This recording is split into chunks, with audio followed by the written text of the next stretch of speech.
Hey guys, welcome to another video of football world. जी हाँ, एक और बार आप सभी का स्वागत है मेरे इस यूट्यूब चैनल में। एंड आई एम अहमद, एक और बार आप सभी के सामने हाजिर हूँ एक नए वीडियो को लेकर के। तो गाइस, आज हम बात करने वाले हैं किसके बारे में? जी हाँ, एक और ट्रांसफर सागा के बारे में। और अगर एक big money move transfer saga चलता है ना, तो अब सभी को पता है कि वो किस क्लब से रिलेटेड रहता है। बिल्कुल हर वक्त वो एक ही क्लब से लिंक रहता है। इनफैक्ट इस ट्रांसफर विंडो में तो यही चल रहा है। जी हाँ, अगर आप बात करें ट्रांसफर सागास की जो कि एफसी बार्सिलोना से लिंक्ड थी, वो देखिए सबसे पहले उस्मान डेम्बेले। बिल्कुल डेम्बेले का सागा 8 से 9 महीने चला था। 9 महीने तो 7 से 8 महीने तो चला ही था वो सागा। और एट द एंड वो बार्सिलोना में ही एंड कर किए, बिल्कुल रिन्यूअल किया उन्होंने बार्सिलोना के साथ। फिर उसके बाद चला रॉबर्ट लेवांडोस्की का सागा। बिल्कुल रॉबर्ट लेवांडोस्की का सागा भी 1 महीने तक तो चले ही है यार। बिल्कुल बायर्न बोल रही थे हम नहीं देंगे, लेवांडोस्की पुश कर रहे थे, उनके उसके जो एजेंट था पीनी ज़हावी वो भी पुश कर रहा था, बार्सिलोना पुश कर रही थी। और at the end of the day Lewandowski also ends in FC Barcelona. और साथ ही साथ एक और प्लेयर बिल्कुल रफीनहा, जी हाँ, उनका भी एक अच्छा खासा सागा चला था क्योंकि चेल्सी भी उनके साथ पूरी तरीके से लिंक्ड थी। चेल्सी का तो एक वक्त में ऐसा लग रहा था कि यार उनके साथ हो गया, एग्रीमेंट डन हो चुका है, लेकिन ऐसा हुआ नहीं। At the end of the day वो भी बार्सिलोना आए thanks to his agent Deco and also to Raphinha. बिल्कुल, तो ये सब सागास हुए एफसी बार्सिलोना से। और अभी एक और सागा चल रहा है, हॉट है, बिल्कुल हॉट टॉपिक चल रहा है एफसी बार्सिलोना में, और वो है जूल्स कुंडे। बिल्कुल जूल्स कुंडे का सागा चल रहा है एफसी बार्सिलोना में, अभी बहुत ज़्यादा हॉट टॉपिक है वो। कुंडे जो है वो लिंक्ड है चेल्सी से भी, एफसी बार्सिलोना से भी। इससे पहले मैंने एक वीडियो भी बनाया था जिसमें मैंने कहा था कि कुंडे के ऊपर जो इंटरेस्ट था चेल्सी का वो जा चुका है। टुकेल के लिए वो और प्रायोरिटी नहीं रहे हैं, बिल्कुल टॉप प्रायोरिटी नहीं रहे थे उस वक्त तक जो रिपोर्ट्स आई थी मैंने वो कहा था। लेकिन अभी अचानक चेल्सी का इंटरेस्ट वापस जाग उठा है कुंडे के लिए, और चेल्सी जंप कर चुकी है कुंडे के लिए, और बहुत जोरदार जंप की है। इतना जोरदार जंप किए कि फॉर्मल ऑफर तक दे दिया है सेविया को। एक 55 million euros plus 10 million euros in add ons, यानी कि total package of 65 million euros का ऑफर किया है चेल्सी ने सेविया को। एक ऑफिशियल बिड दे दिया है सेविया को कुंडे के लिए। और देखिए कुंडे का जो है ना वो बार्सिलोना के साथ ऑलरेडी पर्सनल टर्म्स अग्रीड थे। बिल्कुल एक 4 इयर्स कॉन्ट्रैक्ट के ऊपर अग्रीड थी। कुंडे और एफसी बार्सिलोना, और शावी हर्नांडिस का भी बात हो चुकी थी, और कुंडे ने कहा था कि I am willing to come to FC Barcelona. लेकिन अभी चेल्सी जंप कर चुकी है। और देखिए कुंडे का सिचुएशन जो है ना वो रफीनिया वाला नहीं है, मैं आपको ये क्लियर कर दूं। रफीनिया का जो कंडीशन जो सिचुएशन था, रफीनिया का सिर्फ एक ही प्रायोरिटी था और वो था एफसी बार्सिलोना। यहाँ तक कि उनके एजेंट जो थे डेको, उनका भी एक ही प्रायोरिटी था, वो थे एफसी बार्सिलोना। बिल्कुल, तो दोनों के दोनों बिल्कुल ये थे। उन्होंने कह दिया था भाई चेल्सी से कोई ऑफर आए मुझे कोई फर्क नहीं पड़ता, मुझे बार्सिलोना ही जाना है, और वो बार्सिलोना आए। लेकिन कुंडे का ऐसा कोई केस नहीं है, बिल्कुल कुंडे का कोई जैसा नहीं है। उन्होंने कहा है, बार्सिलोना ने उन्हें कह दिया है कुंडे के एंटोराज को कि आप वेट करिए हमारे ऑफर का, आप थोड़ा वेट करिए, हैव पेशेंस, हम आपको ऑफर देंगे। लेकिन कुंडे ने भी ये बात क्लियर कर दिया, कुछ रिपोर्ट्स भी आई थी कि शायद कुंडे जो है वो पेशेंस रखने के लिए तैयार है, थोड़े वक्त तक वो इंतजार कर सकते, but he is open to going to Chelsea. बिल्कुल, तो वो चेल्सी जा सकते हैं, ऐसा हो सकता है कि वो चेल्सी चले जाए। और आई थिंक ऐसी रिपोर्ट्स भी आई है अभी हाल फिलहाल में कि बार्सिलोना जो है वो थोड़े से होप्स दे रही है यार, मतलब वो रूल आउट कर रही है जूल्स कुंडे का डिपार्चर, मतलब सॉरी अराइवल। और लेकिन 100% रूल आउट नहीं किया अभी तक, अभी भी कुछ चांसेस है। और वो चांसेस क्यों है मैं आपको बता दूं, क्योंकि अभी तक चेल्सी का जो है वो, मतलब उन्होंने डील क्लोज नहीं किया है चेल्सी और सेविया। बिल्कुल सेविया ने कह दिया है साफ साफ कि हम बार्सिलोना के ऑफर का इंतजार करेंगे, और वो कर रहा है क्योंकि बार्सिलोना के पास एट प्रेजेंट पैसे हैं। बिल्कुल, अभी अगर आप बार्सिलोना को क्लोजली फॉलो करते हैं, या फिर अगर क्लोजली फॉलो नहीं भी करते हैं, अगर आप फुटबॉल को ही फॉलो करते हैं अच्छे खासा, तो आपको पता होगा कि अभी एफसी बार्सिलोना ने एक और इकोनॉमिक लीवर को अपने एक्टिवेट किया है, जिसके चलते उन्हें 330 मिलियन यूरोस का जो है वो फायदा हुआ है। और ये बात मैंने एक अपनी वीडियो में बनाई थी, वहाँ पर मैंने पूरी एक डिटेल दी थी उनके सेकंड इकोनॉमिक लीवर के बारे में, और जिसमें से वो सिर्फ तो 200 मिलियन यूरोस वो ट्रांसफर मार्केट में खर्च कर सकते हैं, यानी कि 200 मिलियन का एट प्रेजेंट उनके पास बजट है।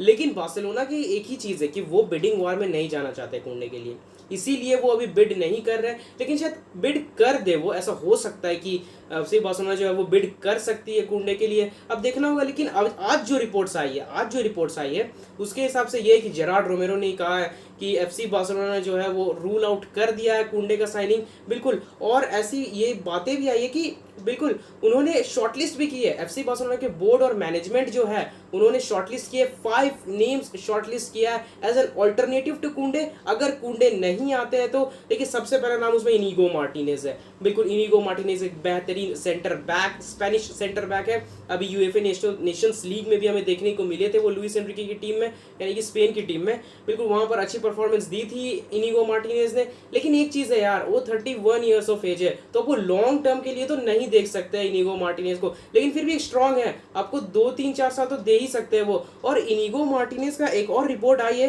कि इनिगो मार्टिनेज के साथ ऑलरेडी जो है बार्सिलोना वो पर्सनल टर्म्स अग्री कर चुकी है एक 4 इयर्स डील के साथ, बिल्कुल। क्योंकि अगला ही सीजन, बिल्कुल इनिगो मार्टिनेज जो है वो एक एथलेटिक क्लब के सेंटर बैक है और उनका कॉन्ट्रैक्ट जो है वो रन आउट होने वाला है, बिल्कुल वो खत्म होने वाला है अगले सीजन, बिल्कुल। मतलब एक ही सीजन है उनके पास, उसके बाद बार्सिलोना का ये प्लान था कि अगले सीजन वो फ्री हो जाएंगे, तो अगले ट्रांसफर विंडो में वो इनिगो मार्टिनेज को ऑन अ फ्री ट्रांसफर लेना चाहते थे। और ये डील मतलब अग्रीड हो चुकी थी पर्सनल टर्म्स इनिगो मार्टिनेज के साथ। लेकिन भाई कुंडे अभी नहीं आ रहे हैं, बिल्कुल, तो इनिगो मार्टिनेज के लिए जा सकते हैं। और रिपोर्ट्स आ भी गई है ऐसी कि मतलब 4 इयर्स डील तो भाई हो चुका है, मतलब वो तो पर्सनल टर्म्स तो अग्रीड है, लेकिन अभी भी बार्सिलोना को जो वो एथलेटिक क्लब के साथ एक मतलब नेगोशिएशंस करना होगा, बिल्कुल करना होगा, क्योंकि अभी भी 1 साल है उनके कॉन्ट्रैक्ट का। लेकिन एक बहुत बड़ी जो मतलब एक ऑब्स्टिकल आप कह सकते हैं इस डील में, वो ये है कि इनिगो मार्टिनेज के लिए 80 मिलियन यूरोज का एक रिलीज क्लॉज सेट किया है एथलेटिक क्लब ने, जो कि बहुत ज़्यादा मुश्किल है भाई, बिल्कुल बहुत ज़्यादा मुश्किल है इनिगो मार्टिनेज। देखिए नेगोशिएशंस तो मुश्किल होने वाले इनिगो मार्टिनेज के लिए, अब देखना होगा बार्सिलोना उतना हद तक पुश कर सकते हैं नेगोशिएशंस को, मतलब थोड़ा सा नीचे ला सकती है कि नहीं, बिल्कुल वो चीज़ देखनी होगी अभी। लेकिन देखिए मुझे तो लग रहा है जिस हिसाब से बार्सिलोना जा रही है कि हो सकता है कुंडे की साइनिंग हो जाए, क्योंकि अभी तक 100% रूल आउट नहीं हुआ है। और सबसे बड़ा चीज़ मैंने जिस तरीके से कहा कि अब तक क्लोज नहीं हुआ है वो डील सेविया और चेल्सी के साथ ही साथ अगर हम बात करें दूसरे ऑप्शन जो कि मतलब एक दूसरे ऑल्टरनेटिव है कुंडे के, वो है पाउ टोरेस, बिल्कुल। पाउ टोरेस एक और ऑप्शन आप कह सकते हैं। पाउ टोरेस का एक मतलब 50 to 60 मिलियन यूरो, 70 मिलियन ज़्यादा मांग सकती है। विलारियल के सेंटर बैक केवल 25 साल के, और साथ ही साथ मतलब लुइस एनरिके की स्पेनिश नेशनल टीम के लिए फर्स्ट चॉइस सेंटर बैक थे, बिल्कुल। यूरोज में पूरा यूरोज खेला है उन्होंने एज अ सेंटर बैक, और फर्स्ट चॉइस सेंटर बैक है, बिल्कुल। पिछले सीजन के चैंपियंस लीग में भी कमाल का परफॉर्मेंस था उनका, बहुत स्ट्रांग है। और आपको पता भी होगा पाउ टोरेस के लिए, पाउ टोरेस के बारे में, क्योंकि वो लिंक्ड थे, आई थिंक कुछ दिनों पहले वो लिंक्ड थे मैनचेस्टर यूनाइटेड से। तो देखिए पाउ टोरेस भी एक ऑप्शन है, लेकिन मुझे कम चांसेस लग रहा है, क्योंकि जो विलारियल है वो थोड़ा ज़्यादा मांग सकती है पाउ टोरेस के लिए। और अगर अगला ऑप्शन हम देखें, बिल्कुल, अगर नेक्स्ट ऑल्टरनेटिव है विलियम सालिबा, इनका नाम तो आपने सुना ही होगा, अगर नहीं सुना तो मैं बता देता हूँ। William Saliba 21 years of age centre back है, लेफ्ट फुटेड सेंटर बैक है, बिल्कुल। आर्सेनल के लिए खेलते एक फ्रेंच सेंटर बैक है, और नेशंस लीग में इन्हें भी मौका मिला था, बिल्कुल, इन्हें भी चांस दिया था डिडियर डेशॉम्स ने अपनी फ्रेंच नेशनल टीम में।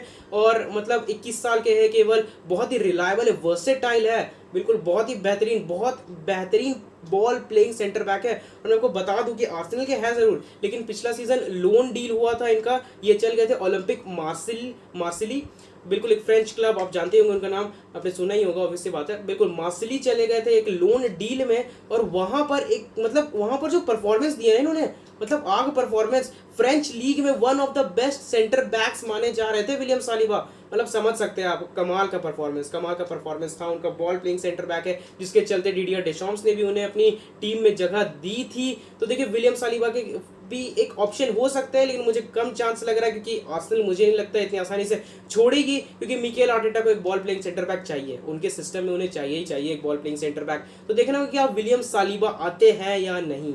और जो चौथा ऑप्शन है, बिल्कुल एक चौथा ऑप्शन भी है, एक ऑल्टरनेटिव ऑप्शन जो है अगर कुंडे नहीं आते, तो वो है रॉजर इबानीज। आपने इनका नाम उतना नहीं सुना होगा अगर आप सीरी आ नहीं देखते हैं तो, बिल्कुल, रॉजर इबानेज एक ब्राजीलियन सेंटर बैक है, केवल 23 साल के है और एएस रोमा यानी कि ओजे मरीनियो की टीम के लिए खेलते हैं। अच्छे सेंटर बैक है, मैंने उतना इनके बारे में पढ़ा नहीं है और ना ही इनका मैचेस उतना देखा नहीं है।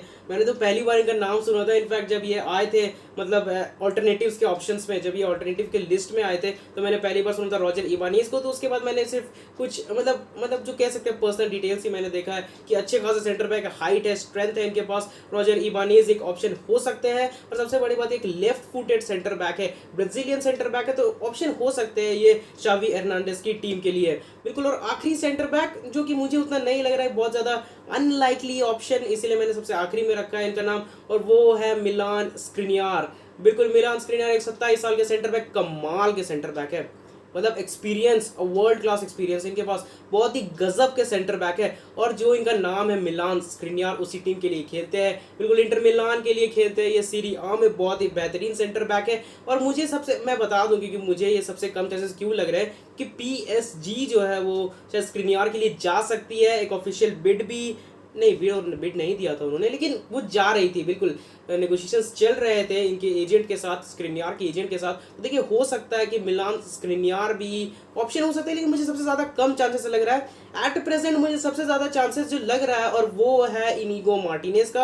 अगर कुंडे नहीं आते हैं तो, सीधी सी बात है, अगर कुंडे नहीं आते तो इनिगो मार्टिनेज का चांस मुझे लग रहा है। अगर उनके प्राइस को जो है थोड़ा कम कर सकती है बार्सिलोना, बिल्कुल, वहाँ मैटियो एलिमेनी है यार, तो मतलब अब तो सोच ही सकते हैं शायद कुछ कम कर दे वहाँ पर एथलेटिक बिलबाओ। और ऐसा पता चला था कि अभी हाल फिलहाल मतलब 1-2 घंटे का ही रिपोर्ट्स है कि मतलब मैटियो एलिमेनी ने बात भी की थी फोन में शायद वहाँ पर एथलेटिक क्लब के साथ इनिगो मार्टिनेज को लेकर के। तो शायद हो सकता है कि मतलब कुछ हो सकता है। तो ये 5 है, बिल्कुल, इनिगो मार्टिनेज, पाउ टोरेस, रॉजर इबानेज, विलियम सालिबा और साथ ही साथ मतलब स्क्रिनियार। तो देखिए, ये ऑप्शंस है जो अल्टरनेटिव्स लिस्ट में रखा है। लेकिन भैया अगर मैं बताऊँ ना, एज अ बारसा फैन दिल में, मुझे तो भैया कुंडे ही चाहिए, मतलब कुंडे ही चाहिए मुझे। क्योंकि देखिए, one of the best young prospects माने गए थे ये पूरे होल ऑफ यूरोप में। तो मतलब बेहतरीन बॉल प्लेइंग सेंटर बैक है, मतलब लेफ्ट फुटेड है, आप इन्हें एज अ राइट बैक भी डिप्लॉय कर सकते हैं, तो आपके पास ऑप्शंस बन जाते हैं। मतलब मैंने तो सोच के रखा था, इनफैक्ट जो बार्सा फैंस जो है मतलब जिस तरीके से ट्रांसफर से भी कर रही है एफसी बार्सिलोना, अगर उन्होंने थॉट किया होगा तो अराउहो और साथ ही साथ जूल्स कुंडे का सेंटर बैक डुओ, बिल्कुल ये तो सोच के ही रखा था हमने। लेकिन अभी थोड़ा मुश्किल लग रहा है, अब देखिए, क्योंकि ये सेविया जो है उन्होंने कह दिया है कि हम 65 मिलियन से कम नहीं देने वाले। सीधा बात है, आप बिड का आपको करना है अगर, तो आप 65 मिलियन से ज़्यादा दीजिए, क्योंकि चेल्सी ऑब्वियसली 65 मिलियन दे चुकी है। तो देखिए, बार्सिलोना मुझे मुश्किल लग रहा है कि कुंडे के लिए जा सकती है, लेकिन अभी भी ऑप्शन है। मैंने जिस तरीके से कहा, अभी तक डील क्लोज नहीं हुई है, तो चांसेस क्रिएट हो सकते हैं। और चेल्सी और बार्सिलोना तो भाई हर जगह है, मतलब रफीनिया वाले डील में भी दोनों थे, डेम्बेले में से भी लिंक्ड थी चेल्सी। तो मतलब देख सकते हैं कि कुछ भी हो सकता है। अभी तो यहाँ पर बार्सिलोना शायद ले कुंडे को, ना भी ले, अब देखना होगा कि क्या होता है आगे। तो गाइस, ये थी पूरी की पूरी कुंडे वाली जो सागा चल रही है अभी एट प्रेजेंट। कुछ ऑल्टरनेटिव्स भी थी जो बार्सिलोना ने शॉर्टलिस्ट किया था, वो भी मैंने आपको बता दिया। सो guys, that's it for this video. अगर आपको ये वीडियो अच्छा लगे तो please do like and share this video. और अगर आप रेगुलरली ऐसे ही फुटबॉलिंग कंटेंट से अपडेटेड रहना चाहते हैं तो आप मेरे इस चैनल को सब्सक्राइब भी कर सकते हैं। यार कर दो यार प्लीज, अगर वीडियो देख रहे हो तो कर ही दो, क्योंकि मुझे नहीं लगता इतने खराब वीडियोस में बनाता हूँ, वही तो कर सकते हो आप सब्सक्राइब, बिल्कुल। और अगर आप एक एफसी बार्सिलोना फैन तो आप मेरे ट्विटर हैंडल पर भी मुझे फॉलो कर सकते हैं, इसका लिंक आपको डिस्क्रिप्शन में मिल जाएगा। और उस ट्विटर हैंडल में आपको बहुत सारे न्यूज़ मिलेंगे, बिल्कुल एफसी बार्सिलोना से हर छोटी छोटी न्यूज़ मिल जाएगी आपको, तो आप मुझे वहाँ फॉलो कर सकते हैं guys. So guys, that's it for this video, till the next video, I am Ahmed signing of.